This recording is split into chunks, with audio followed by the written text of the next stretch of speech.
नमस्कार साथियों, स्वागत है आप सभी का आपके अपने YouTube channel study bye VSK में।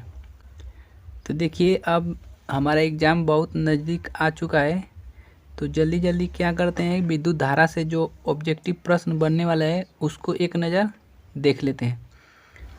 तो वीडियो के अंत तक बने रहिएगा ताकि आपको अच्छे से समझ में आ जाए। चलिए वीडियो को स्टार्ट करते हैं। दिया है, एक इलेक्ट्रॉन पर आवेश होता है। तो इलेक्ट्रॉन पर कितना आवेश होता है? इलेक्ट्रॉन पर -1.6 गुणे 10⁻⁻19 कूलम। ठीक, इतना हमारा क्या होता है? आवेश होता है। तो इसमें से जो सही ऑप्शन होगा, ऑप्शन बी हमारा क्या होगा? सही जवाब होगा। अब देखिए, दूसरा प्रश्न है, विद्युत आवेश का मात्रक है। तो आवेश का मात्रक क्या होता है? कूलम। तो इसका ऑप्शन बी सही होगा। अगला प्रश्न है, एक प्रोटॉन पर आवेश है। तो देखिए, जो इलेक्ट्रॉन पर आवेश होता है वही प्रोटॉन पर होता है, केवल चिन्ह क्या होता है? बदला होता है। तो प्रोटॉन पर प्लस लेते हैं, इलेक्ट्रॉन का माइनस। तो इलेक्ट्रॉन का कितना होता है? -1.6 गुणे 10⁻⁻19 होता है।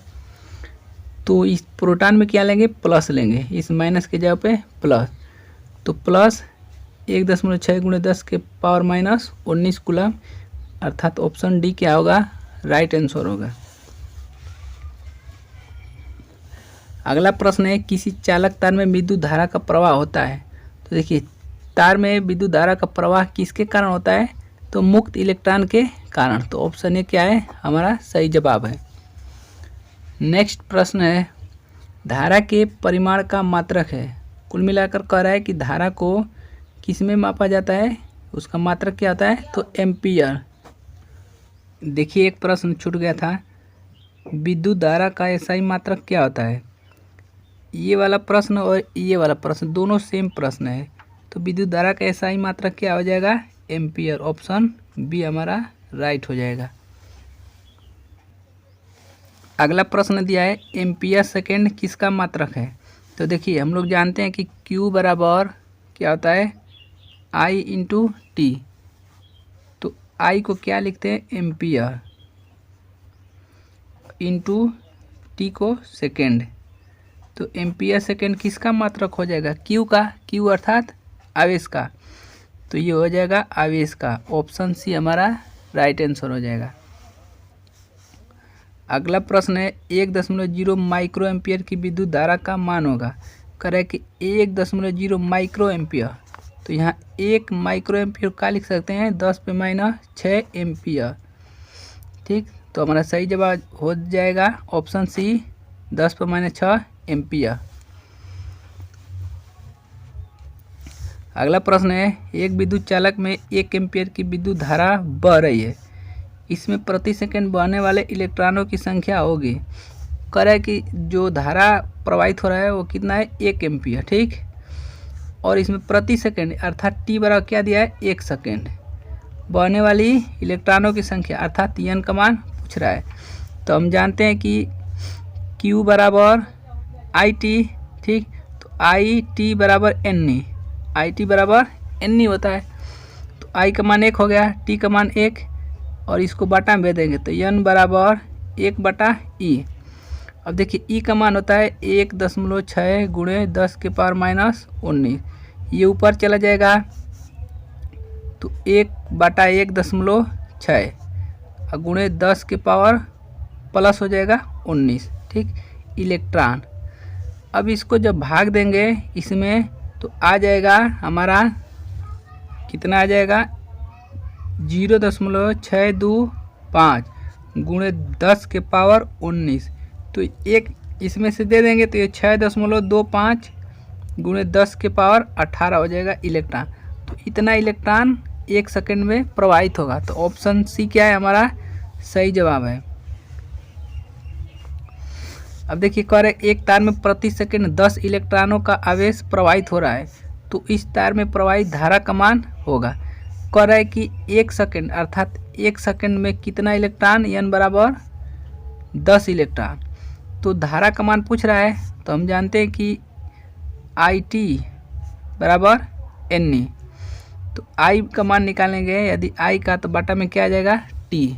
ठीक, अब देखिए एन का मान दिया है 10 और ई का मान होता है 1.6 गुणे 10 के पावर माइनस 19 और टी का मान होता है 1 सेकंड यह दिया है, तो 10 में 1 का भाग देंगे तो इतना होगा। अब देखिए इस पर घात 1 है और इस पर -19, तो 1 जुड़ेगा तो क्या हो जाएगा 18, अर्थात 1.6 गुणे 10 के पावर माइनस 18 इतना एम्पियर का करंट प्रवाहित होगा।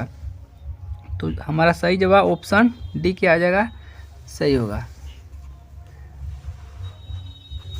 अब देखिए कह रहे हैं कि विभवांतर के मापन हेतु प्रयुक्त मापक यंत्र, अर्थात विभवांतर को किससे मापते हैं, तो वोल्ट मीटर द्वारा, यही हमारा आंसर हो जाएगा। अब देखिए कभी कभी प्रश्न पूछ लेता है कि वोल्ट मीटर को परिपथ के किस क्रम में जोड़ते हैं, तो परिपथ के समांतर क्रम में पूछेगा कि वोल्ट मीटर को परिपथ के किस क्रम में जोड़ते हैं, तो समांतर क्रम में। यही प्रश्न कहेगा कि एमीटर को किस क्रम में जोड़ते हैं, तो श्रेणी क्रम में। क्या लिखेंगे, श्रेणी क्रम। एमीटर को श्रेणी क्रम में जोड़ते हैं और वोल्टमीटर को समांतर क्रम में।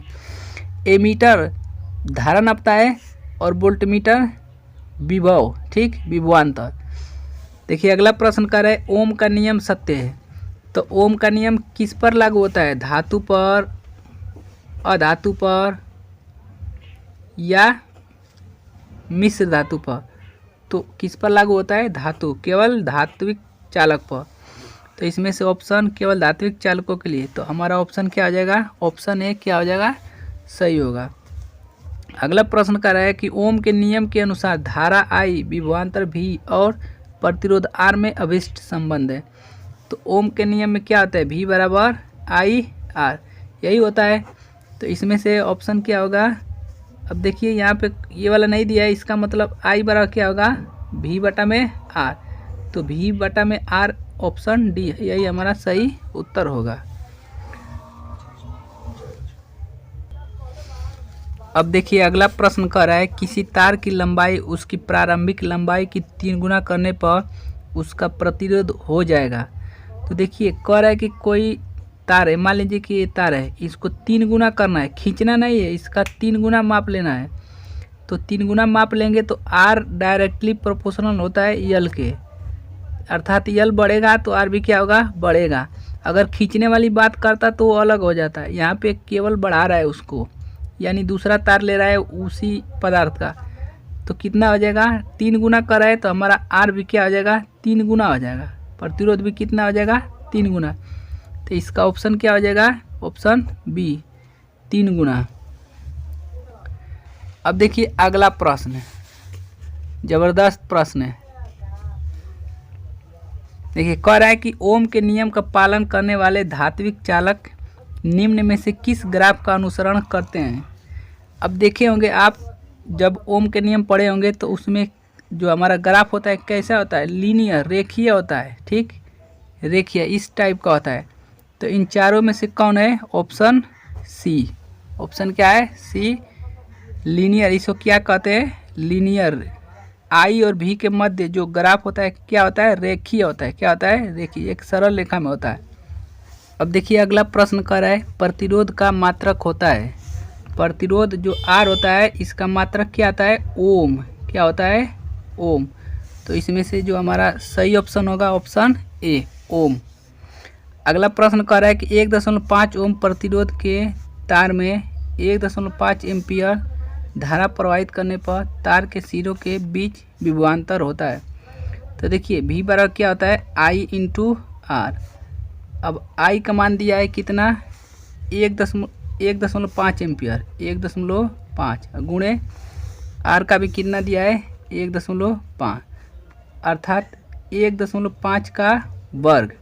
तो ये हो जाएगा, मान लीजिए कि 15 है तो 15 का क्या 225, तो 2 अंक पर लगेगा तो 1 2, अर्थात 2.25 क्या हो जाएगा, वोल्ट हो जाएगा। तो इसमें से ऑप्शन डी क्या हो जाएगा, हमारा सही हो जाएगा। अगला कह रहा है किसी धातु के तार की विद्युत प्रतिरोधकता निम्न में से किस पर निर्भर करती है।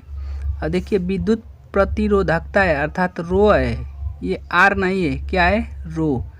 तो रो किस पर निर्भर करता है, पदार्थ के प्रकृति पर, पदार्थ के प्रकृति यानी मटेरियल किस चीज़ का बना है। एल्युमिनियम का अलग होता है, तांबे का अलग होता है, सोने का अलग होता है, ये सब अलग अलग होता है। और दूसरी बात ताप पर भी निर्भर करता है। किस पर? ताप पर। तो देखते हैं इसमें से कौन सा, इसकी लंबाई पर, तो लंबाई पर निर्भर नहीं करता है।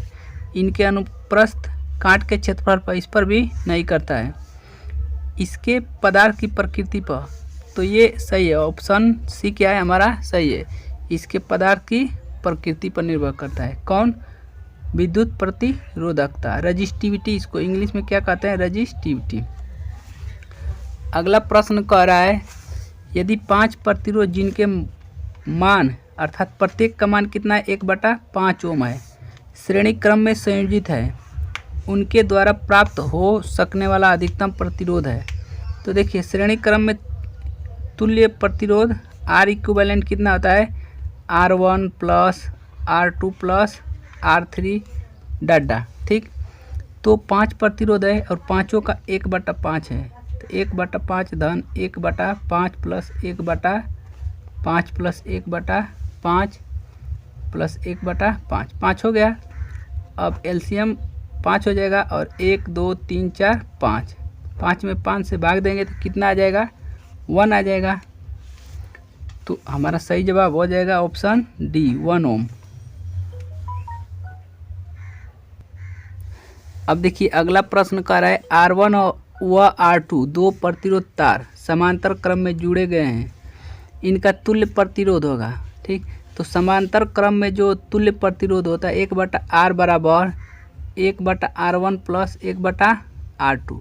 इसका एलसीएम लेंगे तो ये ऊपर चला जाएगा R2 प्लस ये R1 और बटा में R1 इंटू R2। अब देखिए 1/R है तो इसको उलटेंगे तो R बराबर क्या आ जाएगा? R1 गुणे R2 बटा में R1 प्लस R2। तो यही हमारा आंसर हो जाएगा। तो ऑप्शन नंबर सी हमारा क्या हो जाएगा? करेक्ट होगा। अब देखिए अगला प्रश्न है 4 ओम के 4 प्रतिरोध एक दूसरे के समांतर क्रम में जोड़े गए हैं तो तुल्य प्रतिरोध होगा। 4 ओम के 4 प्रतिरोध है तो तुल्य प्रतिरोध 1/R बराबर 1/4 धन 1/4 धन 1/4 धन 1/4, 4 हो गया। अब इसको जोड़ेंगे एलसीएम लेकर तो 4 होगा और ऊपर 4 हो जाएगा, कटेगा तो क्या आ जाएगा? 1, 1/R। इसको उलट देंगे तो R बराबर क्या आ जाएगा? 1 ओम। तो ऑप्शन डी क्या हो जाएगा? हमारा सही हो जाएगा। अगला प्रश्न है कह रहा है कि निम्न परिपथ में धारा I का मान है, कह रहा है कि इसमें जो धारा I यहाँ बह रहा है इसका मान बताइए। अब देखिए ये किस क्रम में जुड़ा है? समांतर में जुड़ा है। तो समांतर में तुल्य प्रतिरोध क्या आता है? R1 इंटू R2 बटा में R1 प्लस R2। तो देखिए 2 गुणे 2 बटा 2 धन 2, ये हो जाएगा 4/4, कटेगा कितना आ जाएगा? 1 ओम आ जाएगा। अब हम जानते हैं कि I बराबर क्या आता है? V बटा में R, तो V कितना है? 2 अब बटा ओम कितना है? इसका प्रतिरोध कितना है? 1, कटेगा तो कितना आ जाएगा? 2 एम्पियर। तो इसमें से हमारा सही जवाब हो जाएगा ऑप्शन डी, 2 एम्पियर। अगर इसमें पूछ लेता 2 ओम में और 2 ओम में, तो यहाँ से 2 एम्पियर आ रहा है तो यहाँ बंटवारा हो जाएगा। तो सेम प्रतिरोध है तो सेम धारा का बंटवारा होगा तो 1 एम्पियर हो जाता है। इसमें भी 1, इसमें भी 1, लेकिन प्रश्न में ऐसा नहीं कहा है, केवल इस धारा का मान पूछा है। तो इसका सही जवाब हो जाएगा ऑप्शन डी। अब देखिए अगला प्रश्न है प्रत्येक 4 ओम प्रतिरोध वाले N चालक तारों को समांतर क्रम में जोड़ा गया है, इस समायोजन का तुल्य प्रतिरोध है। कह रहा है कि प्रत्येक प्रतिरोध कितने ओम का है? 4 ओम का।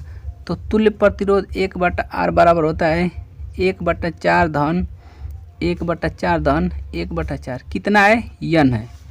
अब क्या करेंगे कि सबका एलसीएम तो 4 ही होगा। अब देखिए 1 सबको जोड़ेंगे तो कितना हो जाएगा? N जितना रहेगा, मान लीजिए कि 10 है तो 1 2 3 4 5 सबको जोड़ेंगे तो 10 होगा। चूँकि यहाँ पे N है तो कितना हो जाएगा? N। तो 1/R बराबर N/4। अब क्या करेंगे? हमें तुल्य प्रतिरोध निकालना है, तो आर पलट देंगे, इसको ऊपर चला जाएगा, तो ये भी क्या चला जाएगा ऊपर, तो 4/n। तो ऑप्शन सी हमारा क्या आ जाएगा, सॉरी ऑप्शन सी नहीं होगा, ऑप्शन बी 4/n। ये थे कुछ महत्वपूर्ण ऑब्जेक्टिव प्रश्न। आई होप ये वीडियो आप लोग को अच्छा लगा होगा, तो प्लीज़ हमारे चैनल को सब्सक्राइब कीजिए और अधिक से अधिक अपने दोस्तों में शेयर कीजिए। Thanks for watch.